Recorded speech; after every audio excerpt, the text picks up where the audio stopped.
What is going on at Small Gains family? I have been on tour, I have done some big runs, and now I am back with another bite-sized episode, and we are talking all about the vicious cycle of being an all-or-nothing human. Definitely a trait I had at the start of my fitness journey, and a trait that also affected my nutritional choices a lot. Mainly for me, a lot of this stemmed from diet culture, doesn't it always?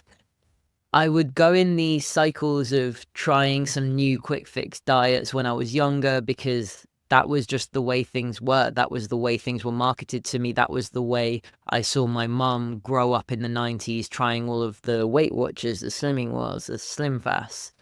And then alongside whatever new fad diet I was trying at the time, I would make myself run or go to the gym alongside it or both because that's what I thought I was meant to do. If I then woke up late, I missed a session, or I had an unplanned meal out or night out with friends, I'd then tell myself that I'd ruined everything and I'd beat myself up for it. And then I'd say, I've got to start all over again on Monday. And sometimes that Monday never came. And then it was weeks before I'd moved my body, eaten a vegetable, and I was just in a bit of a self-loathing cycle, and it was so hard to get started again. Now, the first issue there was that I was immersed in diet culture. And diet culture is full of that big all or nothing mentality because the world profits from it. It is a billion, gazillion, I don't know if that's a number, whatever, multi-million, billion-dollar industry. They make you feel shame for going off track. And I'm saying off track in inverted commas. We'll talk about that later. And then they lure you in with a sexy, expensive solution that is just another fad diet repackaged. But the fact that you're here and you've got me in your ears and you're listening to this podcast shows that you have no intention of going down that route like I did. Or maybe you've already been down that route and we are now here learning our lessons as late bloomers together. So no more diet culture chat from this point on. But getting more into fitness and how that made me very all or nothing. If I couldn't always complete a full session how it was written or how I'd intended to do it, I just wouldn't bother going. So if I had 30 minutes to train, instead of going and doing 30 minutes instead of 60, I would just sack the whole thing off, not reschedule it for later in the week or the next day, and then I'd tell myself I need to start again next week. And this mentality led to me feeling stuck and frustrated at myself. Frustrated that I couldn't run as far as I wanted to, not being able to progress with my lifts, feeling like I just self-sabotaged every time when I had all the best intentions. But really, I was just so perfectionistic and stuck in that I need to do this perfectly or not at all headspace that I could just never move forward. So I just stayed where I was, and that put me deeper into the hole. So today we are running through 4 steps to fight off that all or nothing mentality when it comes to our fitness and nutrition. And before we get into things, I just want to preface this with everybody at some point has felt like this and had this mentality. It's a learned mentality, and more often than not, it's environmental and societal. That doesn't mean that we can't challenge it and we can't shift that mentality and mindset, but it does take a minute. I've worked with hundreds of people to shift this mentality, and I will continue to work with more and more people day to day with all my one-to-one lot.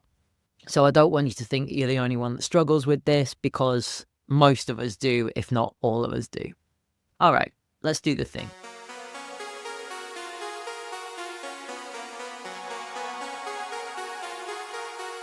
Welcome to Small Gains, the inclusive strength and running podcast where we celebrate progress over perfection and chase intentional incremental gains in our strength and running. Here we believe that small consistent steps lead to big transformations in our training, our lifestyle, and our overall well-being. If you're new here, welcome to the most wholesome corner of the fitness industry. If you always felt like a bit of an outcast to mainstream fitness norms, a bit of a late bloomer, you are going to fit in amazing here, I promise. So before we go into solutions, let's just touch on what is the vicious cycle of an all or nothing mentality. I gave a couple of examples in the intro, but to sum it up, you're having a decent week. You're training, you've prepped a few meals, you're eating some vegetables, you're getting your protein in, you're sleeping 8 hours, you're doing a couple of nice little habits, but we get to Wednesday or Thursday and life has gotten busy. We get derailed by something we weren't expecting. We forget to tick off a habit. We forget to plan a meal. We miss a training session. Life does life.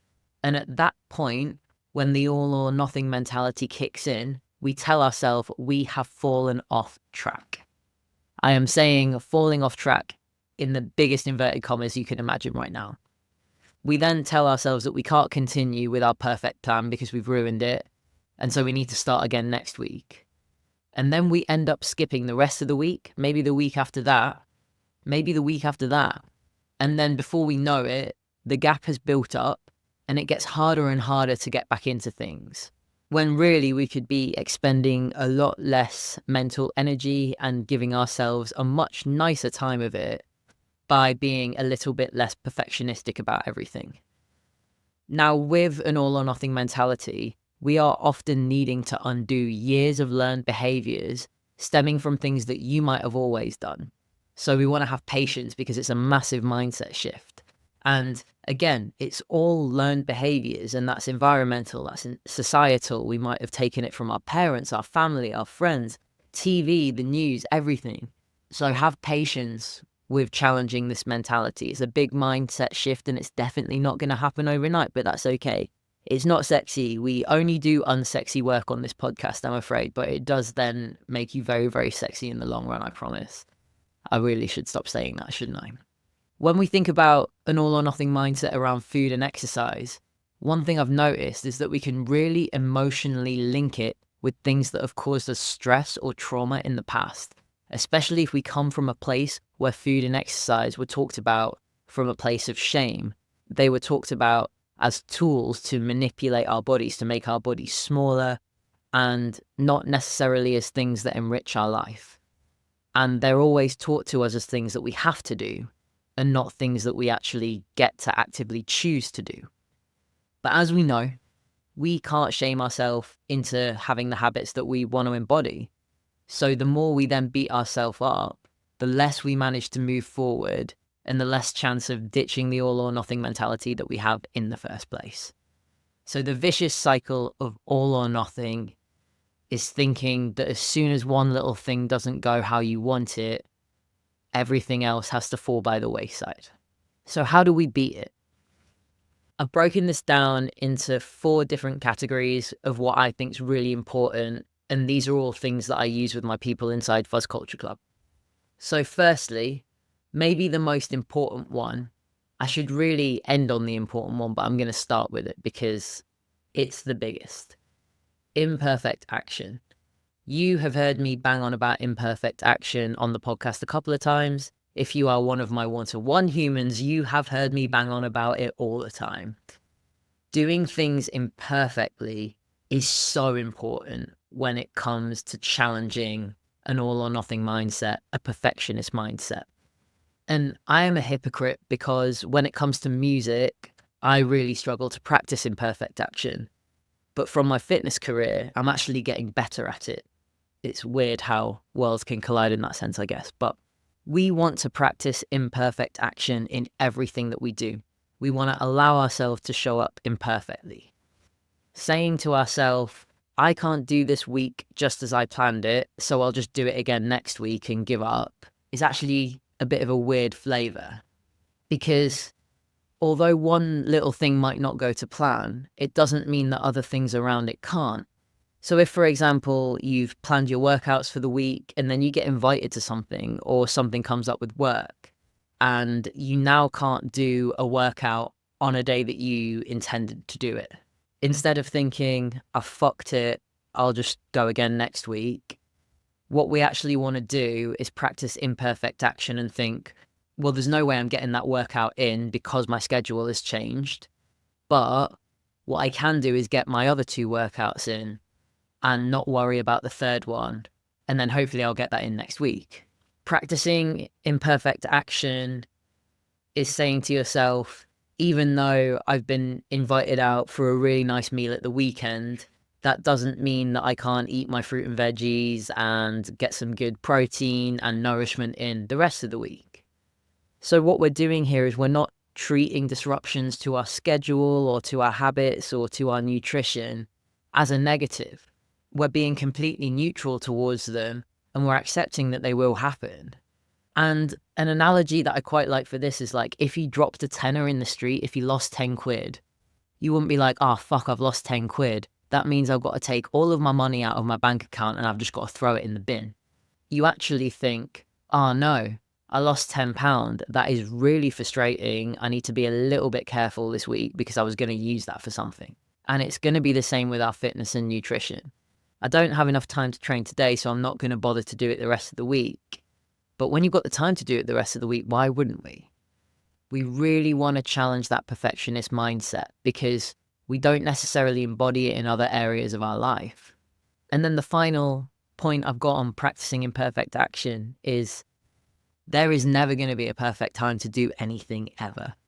And we often wait far too long to make decisions, to take risks, to do things that we've always wanted to do. But a huge part of training is managing it around life, and life is always busy. A lot of us have workplace cultures that don't necessarily lend to us feeling really refreshed at the end of the day. And that does mean that sometimes we aren't going to have the spoons to train, or that we might have to miss something or reschedule something. So showing up imperfectly within that is always the best we can do. And that is always enough. It never has to be perfect. Practice imperfect action. So my second step for beating that all or nothing mentality is having a quarter day mentality. So, you know, when we get that all too familiar feeling of, fucked it, I'll start again on Monday, and it's actually only Monday afternoon the current week, we're going to turn that around and flip it on its head the other week. The reason that we love starting again on Monday is the reason that we also love making New Year's resolutions and starting in January. But what I want you to do is to challenge this, and I want you to think about a quarter day mentality. So if we split a day into 4 quarters, we've got morning, lunchtime, afternoon, evening. That's technically not even, but that's the way I'm splitting it into 4 because that's the way it's probably going to make the most sense for most of us. If your morning goes really badly, there is still 3 quadrants of the day that you can show up for in however you choose. So if you miss your workout in the morning, that doesn't mean that you can't still eat the healthy, nourishing breakfast that you've prepared for yourself. It then doesn't mean that you can't go for a lunchtime walk that you might have planned. And it then doesn't mean that you can't go home and eat the meal that you'd planned to eat with your partner or your housemate.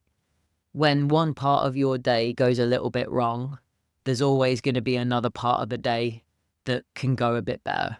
And if they all go wrong, all we can do is just get up and try again. Now, speaking of multiple days in a row, just feeling like everything's piling on top of you, it feels overwhelming. You've not been to the gym once. You planned all your meals, but you missed your food shop. You've got no food in. I want to remind you that if you miss a few days of training and a few days of healthy eating, absolutely nothing happens. If you miss a few months, then it will get a little bit harder to get back into things. But if we miss a few days of workouts, but pick it back up, we're not going to lose any muscle mass or lose any gym progress. If we did that for months and months on end, then yeah, we're not going to build any more strength. But we got to think of the bigger picture here. Missing a few days is that smaller picture. But when you look at missing 3 days out of the grand scheme of a year, it's nothing. But if you miss 6 months, it will feel harder and harder to get back into the spot that you want to be in. And that I have to start again on Monday, I have to start again next year mentality is almost synonymous with the on track or off track.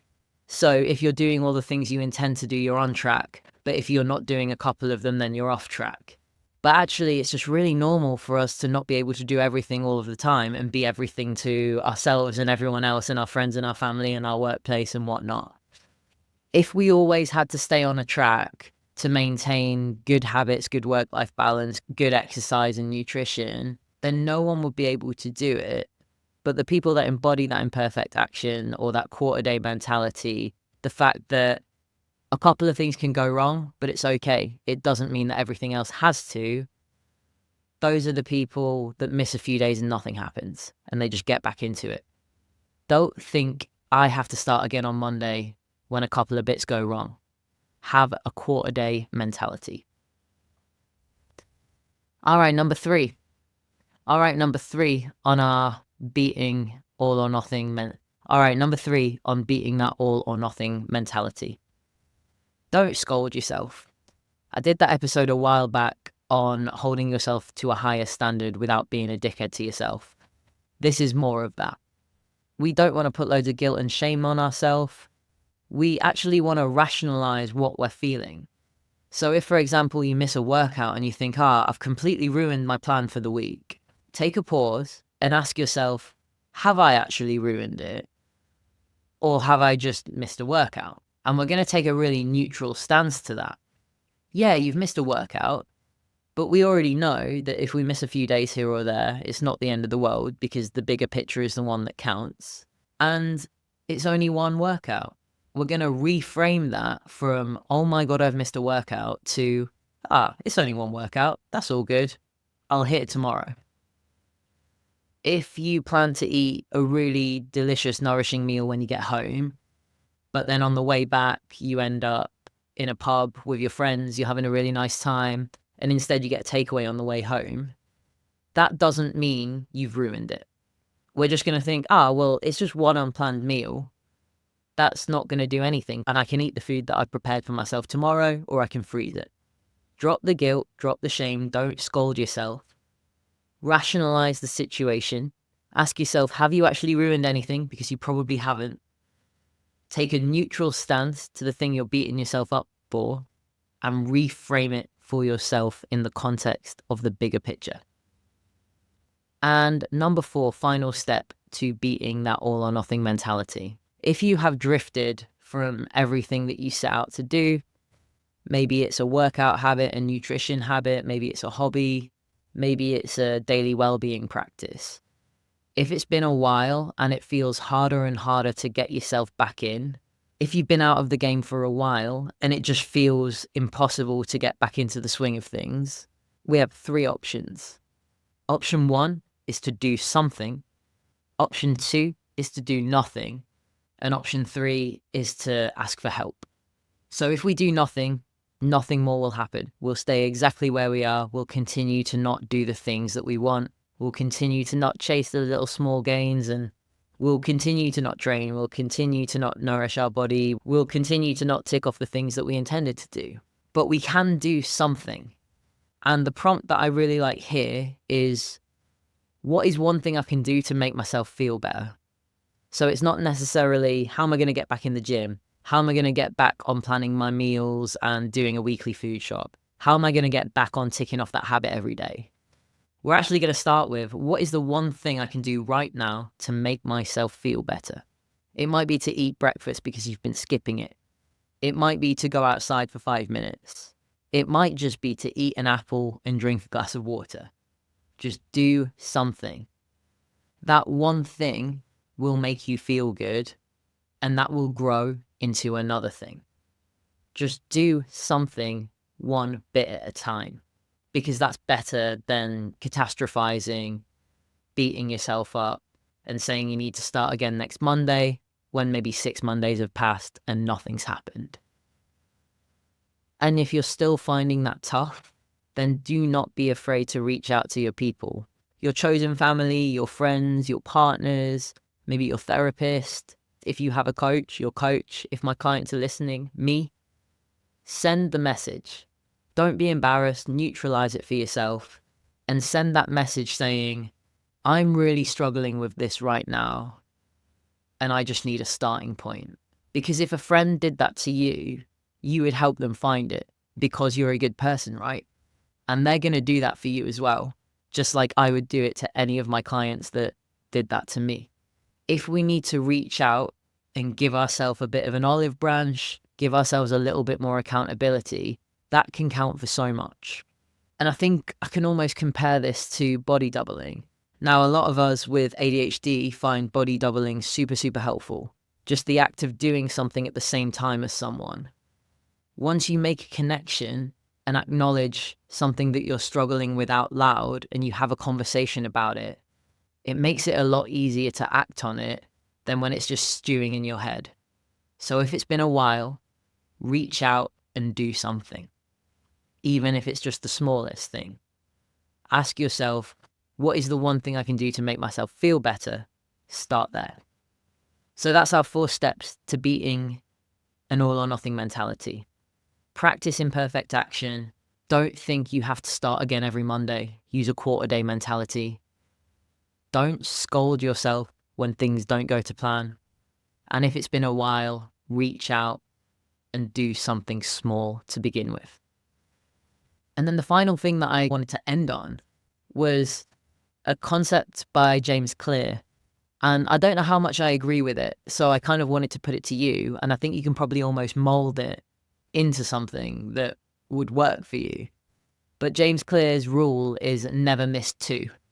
So never miss 2 workouts, never miss 2 daily walks, never miss 2 designated bedtimes, never miss 2 habits in a row. Because you might miss 1, but then the idea of not missing 2 is that you just pick it up the next day. However, the nuance to this is that this stuff needs to be in your control, because it would be very easy to miss 2 things in a row due to something completely out of your control. So this is me injecting my nuance into the never miss 2 rule. It's quite a good rule, but only for things that you can directly control and that you have organized yourself. When you haven't, that kind of doesn't make as much sense. So let me know what you think of that, by the way. I read a lot of stuff about mindset, especially towards fitness and nutrition. And I'd say there's so much that I never agree with, but then I always do want to acknowledge things that do seem to help a lot of people at the same time. So yeah, let me know your opinion in the comments wherever you're listening to this, or DM me. So a few things that are very true. We only stay where we are or move backwards by wallowing in the minor details. So if we have an all or nothing mentality, we are most likely going to wallow. The things that matter most are the averages of the things that we do over time, not the individual small things that we sometimes miss. And when you practice imperfect action, that doesn't mean that you're lowering your standards or expecting less of yourself. You're actually just holding yourself to account more to do the behaviors imperfectly. And it is a lot harder to keep trying to practice imperfect action than it is to give up. Giving up on these things is the easiest thing to do, so it's more attractive sometimes.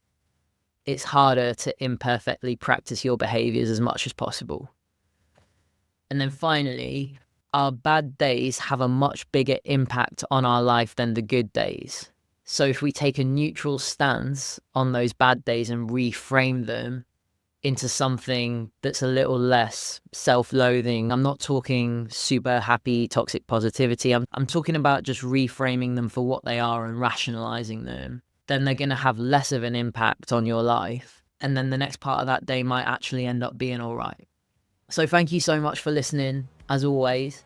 I'll leave the link in the show notes if you want to ask me a question about anything or submit a topic or something you'd like to see me cover in a future episode. Whatever you're listening to this on, if you could subscribe, rate, or drop a comment if you liked the episode, that would be awesome. If you didn't like it, just don't do anything. It's okay that it's not for you. Thank you for trying. Keep chasing the small gains, everyone, and I hope you have an amazing rest of your week. I'll talk to you all soon. Bye.